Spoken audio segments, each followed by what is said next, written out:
ঢাকা বিভাগের এইচএসসিতে জিপিএ-5 প্রাপ্তদের সংবর্ধনা অনুষ্ঠিত। রিপোর্ট শাহজালাল ভূঁইয়া উজ্জ্বল। 2024 সালের এইচএসসি পরীক্ষায় ঢাকা বিভাগ থেকে জিপিএ-5 প্রাপ্তদের সংবর্ধনা দেওয়া হয়েছে। Institution of diploma engineers Bangladesh মিলনায়তনে শিক্ষা ও সমাজ উন্নয়নের মুখপাত্র বিশ্ববিদ্যালয় পরিক্রমা পরিবারের পক্ষ থেকে এই সংবর্ধনা দেওয়া হয়। অনুষ্ঠানের প্রধান অতিথি ছিলেন সমাজ কল্যাণ মন্ত্রণালয়ের সচিব ডক্টর মোহাম্মদ মহিউদ্দিন। অনুষ্ঠান উদ্বোধক ছিলেন মাদকদ্রব্য নিয়ন্ত্রণ অধিদপ্তরের মহাপরিচালক খন্দকার মুস্তাফিজুর রহমান এনডিসি। প্রধান আলোচক ছিলেন বিশ্ববিদ্যালয় পরিক্রমার প্রধান সম্পাদক মোহাম্মদ হারুন অর রশিদ। অনুষ্ঠান পরিচালনা করেন পত্রিকার প্রধান নির্বাহী সম্পাদক ও বাংলাদেশ প্রেম ইউনিটির আহ্বায়ক এফ রহমান রূপক। সভাপতিত্ব করেন সমাজসেবা অধিদপ্তর এর মহাপরিচালক সাইদুর রহমান খান।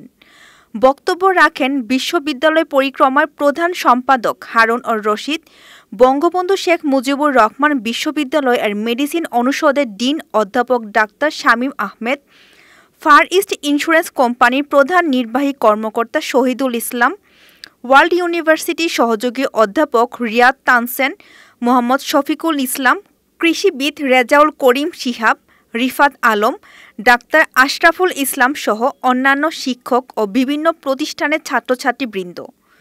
অনুষ্ঠানে এইচএসসি পরীক্ষায় ঢাকা বিভাগের জিপিএ-5 প্রাপ্ত কয়েক হাজার শিক্ষার্থীকে সংবর্ধনা দেওয়া হয়। প্রতি বছরের মতো এ বছরও বিশ্ববিদ্যালয় পরিক্রমা তাদের নিয়ে সংবর্ধনার প্রধান শিক্ষা ও সাংস্কৃতিক মাদক নির্মূলে করণীয় শিরোনামে আলোচনা সভার আয়োজন করে। তারা কলেজে থাকতে বিভিন্ন প্রতিযোগিতায় অংশগ্রহণ করেছে, কলেজের অভ্যন্তরে কিংবা আন্তঃ কলেজ প্রতিযোগিতায় তারা কিন্তু ভালোভাবে বিজয়ের মাধ্যমে তারা তাদের যে পারঙ্গমতা যাচাই করতে সক্ষম হয়েছিল। আমি আজকে খুশি হয়েছি যে আজকে যখন আমাদের হারুন রশিদ ভাই ডাকলেন যে তোমাদের মধ্যে কে আসো, একজন আসো, একটা কিছু শোনাও, আমাদের সময় কাটো। আমি এই জন্যই ভালো লাগছে যে আমার কলেজ থেকে একদম প্রথম দাঁড়িয়ে এটা শুরুটা করে দিয়েছেন, তারপরে কিন্তু অভাব হয় না। এখন বলতে আমি তো বললাম সবাই পারবে।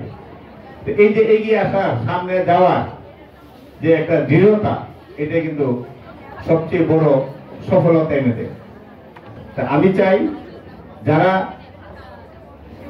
মেধাবী তোমরা আরো সচেতন হবে, মনে রাখবে যে আসলে তোমার অবস্থান, তুমি তোমাকে কোথায় নিয়ে যেতে পারো সেটা একমাত্র তুমিই পারো। তুমি পরিবেশটাকে ঠিক রেখে তুমি পড়াশোনা করে নিজেকে এমন একটা স্থানে নিয়ে যাবে যেখানে থেকে তুমি এই দেশের ভালো কাজ করবে, বিশ্বের জন্য ভালো কাজ করবে এবং সবাই তোমাকে নিয়ে গর্ববোধ করবে।